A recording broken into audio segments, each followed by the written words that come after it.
Good afternoon, ladies and gentlemen. Welcome to the Berkeley County Board of Education special meeting this August 16th, 2022. I call the meeting to order and declare a quorum of members present, and the meeting has been notified.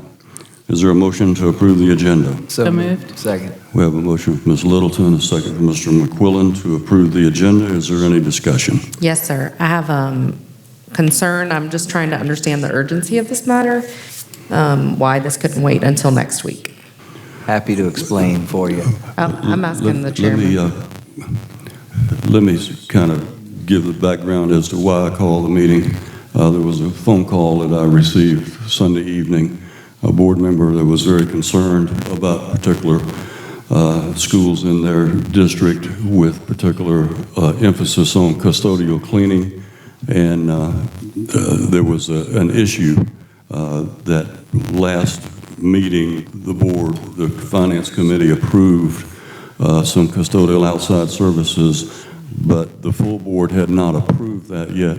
And it was in the estimation of the board member that spoke to me, was an emergency situation. They indicated that they had spoken to other members and if necessary were willing to call a special meeting, but to preclude them from having to do that, I called one myself. But it's my understanding that the custodial contracts are good until the end of August. And we have a meeting next week, so I'm still baffled by our meeting this evening on the first week of school. Happy to talk to you about it. So ultimately, I got a couple emails and phone calls from parents, the principal at the school, and when a principal at a school reaches out to a school board member, typically, at least in my area, they've exhausted their choices. And so my understanding is starting back at the end of last year, Philip Simmons High School had one custodian who left. We then had 4 folks from a cleaning crew at Daniel Island that would just come in the evenings to clean the school, but there are no janitorial services at all during the day, which as a result, teachers have been forced to take out their own trash during lunch. The administrators and teachers have had to take out the lunchroom trash, etc. And so literally there have been no janitorial services during the day at that school. The district was contacted in January and then again in March to try to get somebody to come out there. As it stands right now, there are 4 janitors that come in the evening after hours to clean the school, but there is absolutely nobody there during the day. There was a news article because parents were so upset about the cleanliness and issues at the school that came out this weekend. And I believe that prompted several folks from the teachers and other folks at the school to reach out to me. They emailed me and said, look, this is a real issue. We really need your help. And so I know it's frustrating to come to a special meeting. I hate that we had to call it. I wish I would have known this at the last meeting because we could have taken it out of finance committee and then brought it to the full board. But I felt like our students and our teachers deserve better. One of the things we do other than providing a safe environment is we need to provide a clean environment for our kids. So who's got our, and I guess I'm asking you, Soup, who has our contract out there? Is that, they don't have anybody during the day? I think they have one custodian. They have several allocations for that school. I think they have one, maybe 2 custodians that are hired through the district, maybe one that's hired through the district. They had efforts to get some other folks onboarded. It's not successful at this point. There is a company that is contracted. I believe the scenario is very similar to what Mr. McQuillan described. We have reached out to another company. That was the process we went through. The last board meeting went through committee. As I understand it, and Marcy can provide more information when it's her time, that company has been advised that they would start no sooner than the 24th of this month. Okay, and then next week. If we get to the point, we call the question, we have discussion, there's some other items that we might be able to talk about that might be able to avoid future situations such as this one. All right, well, let's do it. Is there any other discussion before we call the question? Comment. I think part of this goes back to some of my discussions I've had and other issues concerning workforce and even my personal belief where the district needs to look at $15 as a minimum wage as far as thinking towards next year's budget. I know of a principal personally and probably several principals, but at least one principal I know and some of her folks that have gone on the weekend to clean some of the classrooms in order to be prepared for the start of school. Now, one, that just shows the sincere dedication of our people, and I sincerely appreciate it. But two, that shows just, as we all recognize, a serious workforce issue. And I know this year during our budget, we worked hard to address that, and we made some strong moves towards that. But I just would want to reiterate that that's just another reason why we find ourselves at this point. And it just is not at Phillips Simmons, but it's at several schools and it's just not at our schools, but it's in all our industries and all our workforce here in the Low Country as a whole. So again, this is not just a Berkeley County School District issue. It's a Low Country issue, but as far as us being board members and us being administrative and us being leaders of Berkeley County School District is something that I want us to keep considering as we move forward, looking at next year's budget. Any other discussion will be, let me just finish this, because any other discussion will come under the discussion item as we go through the agenda and coming out of the Finance Committee. So we'll call the question as to the all those in favor of the approval of the agenda, please respond by saying aye. Aye. Any opposed, nay? The ayes have it by a vote of 6-0. Board members, please stand, and audience for the Pledge of Allegiance and a moment of silence. Pledge allegiance to the flag of the United States of America and to the republic for which it stands, one nation, under God, indivisible, with liberty and justice for all.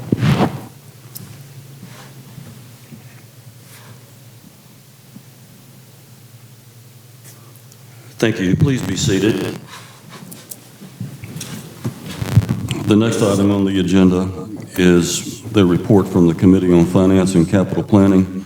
Chairman Mac McQuillan. Mr. McQuillan. Mr. Chairman, the Committee on Finance and Capital Planning met on August 9th, 2022, and on recommendation of the committee, I move to approve the award of FPB 664 2122 for custodial services to RSG Solutions for zones 1, 2, 3, 4, 5, and 6, and Top Priority Maintenance Services LLC for zone 6 for an initial one-year contract term with an estimated value of $175,000 with an option to renew for 4 additional one-year terms for an estimated total contract value of $875,000. We have the recommendation from the committee. No second is required. Is there any further discussion? When will these folks be able to get in our schools? Because the issue is, and I don't believe there are any custodians currently at the school during the day or any janitorial services at all. And so we have the need to get these folks in as soon as we can, but if we can't get them in, I'd like to make a motion to amend so that we can allocate certain resources to the extent there are schools like Phillips Simmons High School or any other schools in the district that have no janitorial services during the day, that we can allocate some kind of resources to get somebody in those schools.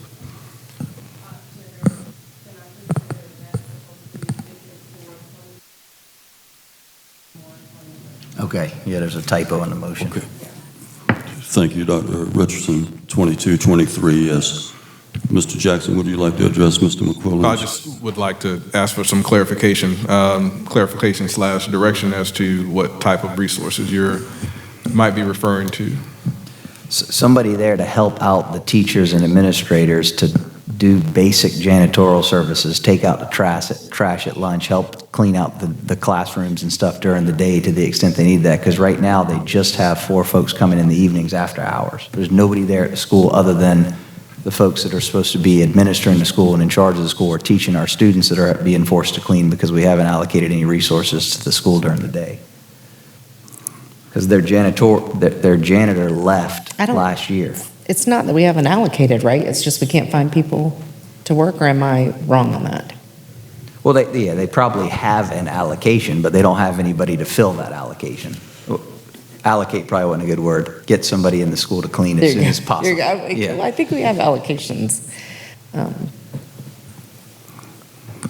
We'll certainly do everything we can, Ms. McQuillan, and Marcy has the details of this particular bid, this contract, when those folks are supposed to start. I believe there was a meeting. We have the meeting today? Had a planning meeting today with this group to discuss expectations, to discuss the labor positions that they would need, et cetera. But we'll certainly do everything we can. And in fact, as I understand it, Marcy, correct me if I'm wrong, the company that's working with the school now, we have some latitude there as well. Unfortunately, that company is having difficulties staffing individuals during the course of the school day as well. And that company also knows we're not renewing our contract with them too, so they may not be as motivated to help us at the end of their term too, which is part of my concern, is that there may potentially could even be a lapse in services if they just decide to bail out on us before the new folks can start. But what I'm hearing from our district is it's not that we don't want to put somebody there, Mr. McCollum. I think our district wants people there. It's like restaurants and stuff everywhere else. We just can't get people to work, unfortunately. We've got to have somebody somewhere else that we can try to fill in, at least temporarily, until these folks can actually start. If they're not, what'd you say, what is today? Today's the 16th, and you're saying they're not going to be able to start until next week at some point in time? The 24th is what they have been instructed, which is sooner than the September start date, which was originally discussed per the bid. So the custodians that are currently at the school is sourced by a third-party contracted company. It's not direct employees of the district, correct? That's correct. I just want to put that out to the public so they understand that Philip Simmons, the high school that we're talking about, correct, is a third-party custodial that's having, The hiring issues. yes, that's having the hiring issues. Yeah, well, we're having the- hiring issues, It's just- and yes, they're having they're hiring having issues. hiring issues. Right, right. Double whammy. And so, yeah, it's a double whammy. So how many custodians are normally in a high school? It varies Is it- based on the size of the school. Square footages in the Okay. classroom space and so on. Okay, so my concern is during the day, lunchtime and all of that, for taking out trash and all of that. So we have teachers doing that, right? Is that the concern? Right, so today is, what, the 16th? Yeah. I mean, they said they can start on the 24th, which is, Next. I don't even know what day it is. It's 8 days. 8 days, but. I can't imagine what the cafeteria looks like after the kids are done using it, and there's no custodial services until the evening time. So if we can't get, Again, though, what can we do? I mean, it just, well, so what can we do? I personally could go to the school and I could clean it. Like that's personally what we can do, is we can pitch in and help out. So there's a solution to every problem. It's just figuring out the solution and working together. So I guess we can just make the motion to work with the company to get them ASAP and see what happens, and then we can just go through there and see what the school needs and see if there's teachers and staff that's willing to help out, and whatever the lapse is, they can just reach out to the district office, and then if there is any lapse of any custodial or janitorial needs, maybe, I don't know, are we able to give a custodian from another school the opportunity to work in that school, since an elementary school ends earlier than the high school? Like, I'm just trying to think outside the box there. No, that is fine. We do offer those opportunities for custodians from other schools to work at areas of need, and we do compensate them overtime for that. It's not a mandate or a requirement. We also provide the opportunities for folks that work in our maintenance department to do the same. So we do have that opportunity. Still, that strategy would not resolve the issue that we have during the course of the day, which is, I believe, is Mr. McQuillan's primary concern. Mm-hmm. Yeah, because we've got 4 folks coming in the evening. I don't know if we could talk to the company and get them to send 2 folks during the day and then have 2 come in the evening. That's one option. The other option is to try to essentially pull somebody for maintenance, or ask these folks if they could send some people out there sooner, since it's approved tonight. And so I'm going to ask Marcy to discuss a little bit of what was the topic of discussion today. I believe they did talk about providing workers during the course of the school day. But I do want to lean in a little bit into what Mr. Ramsey was speaking of, and just the labor issue in and of itself. If we look at our vacancies, you look at those tough to fill areas, maintenance is also one of those. And so while a recommendation could be very easily take someone from maintenance, and we're taking from a department that's already basically depleted. In fact, we talk about removing a custodian or two from another location, while Philip Simmons is certainly one of the more drastic cases of not being able to source or find custodians. It's not a Philip Simmons specific issue. This is an issue throughout the district as far as sourcing custodians. And so removing a custodian from a school that's already short as well, we're creating basically the same issue. There are some different strategies that we can try to use. I've heard distance is a barrier, so perhaps there is a mileage incentive that we can provide for those individuals to cross East Cooper. Yeah, and I understand that this is an issue at all schools, because you'll recall previously it happened at Daniel Island. They couldn't find anybody, so that's when I contacted you and we were able to get a third-party company in there based on Daniel Island, which relieved a lot of that issue, but we were having issues still throughout the district. So we increased custodian pay as part of the budget, and now we're approving more third-party contractors, but this apparently isn't working either. And so we need to think of something else if we can't, because right now we've got a school that has students in it all day and nobody's there to clean it during the day or help with that. And so, one option that was thrown out was pulling somebody from maintenance, which is already understaffed. The other is to see if these folks can start sooner, which apparently they can't. We're working on it now. Okay. We have a meeting today, and we'll get more firm answers as far within the next day or two. Okay. But they're trying to mobilize now to start soon. Yeah, as soon as they can start, that would be better. But in the I'm sure if Philip Simmons is having this issue, there are other schools too that are having the same issue, and we figure out a way to be proactive, and at least in situations like this where a school has zero janitorial custodian services during the day, we need to get somebody in those schools. And whether that's if we have to approve more contracts to do that, more vendors, bid it out again, we need to do something. That's the beauty of this bid, it's a fixed price bid, so we can add additional companies and additional resources through the term of the contract as willing to meet some fixed price. Okay. Some vendor having up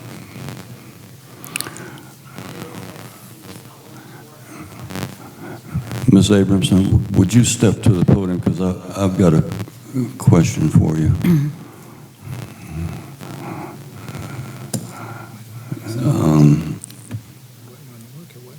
So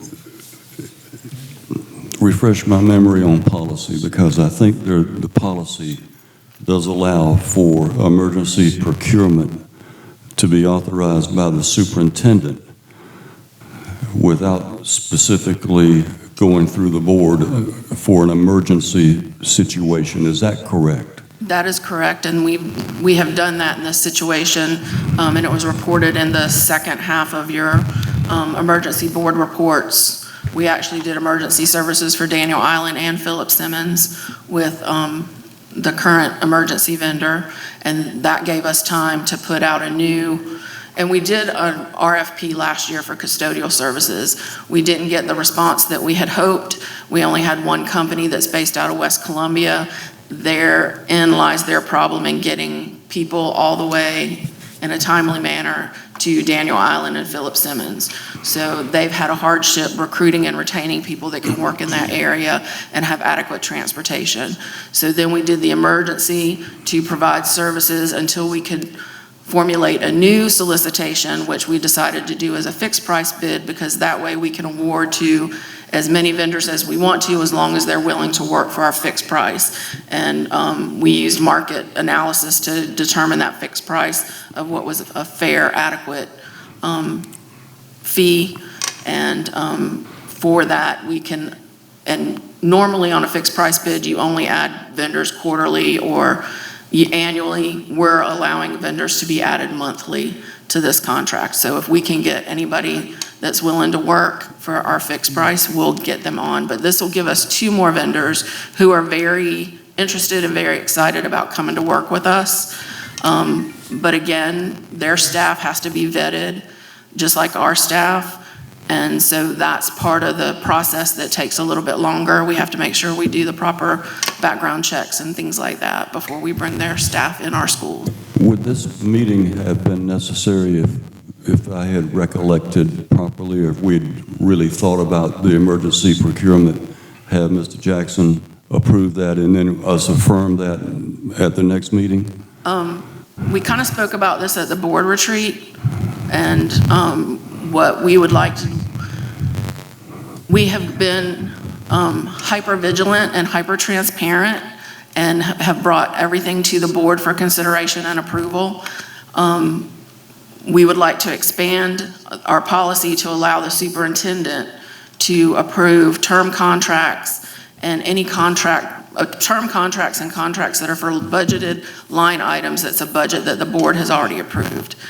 That would alleviate the need to bring it to the committee, and our board structure will delay a procurement an additional month. But isn't that what the policy already says? I'm sorry.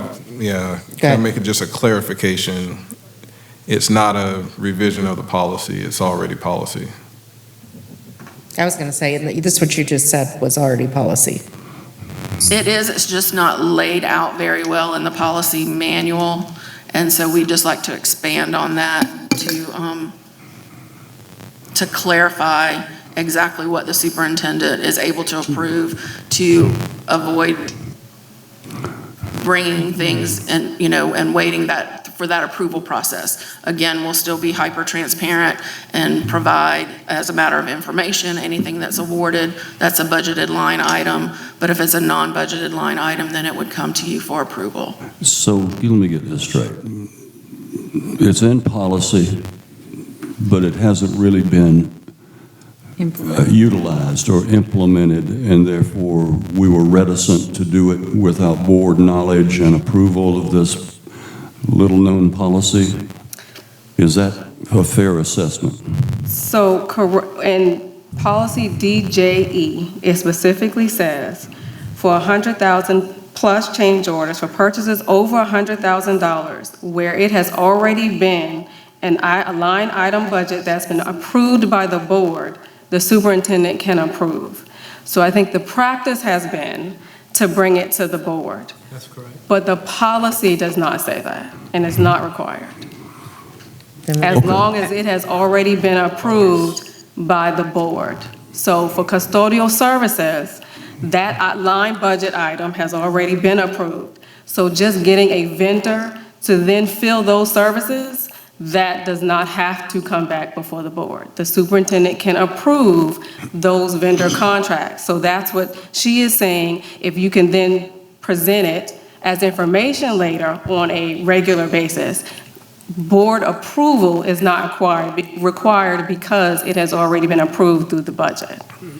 Like a quarterly report based upon the actual policy being implemented on a quarterly basis, you would inform the board.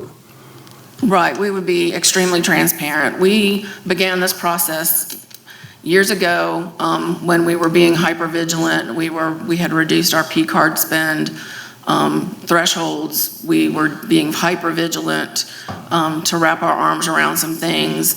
And now that we've got those safeguards in place and we're starting to move back towards operating based on how the policies are written. But it's hard to pull back on that once you've started doing it, and then we just want to make sure it's clear to the board why we're making these adjustments. And it's not technically a policy change, it's just a practice change because we have been hyper-vigilant over the last several years because of some of the circumstances we've had to deal with.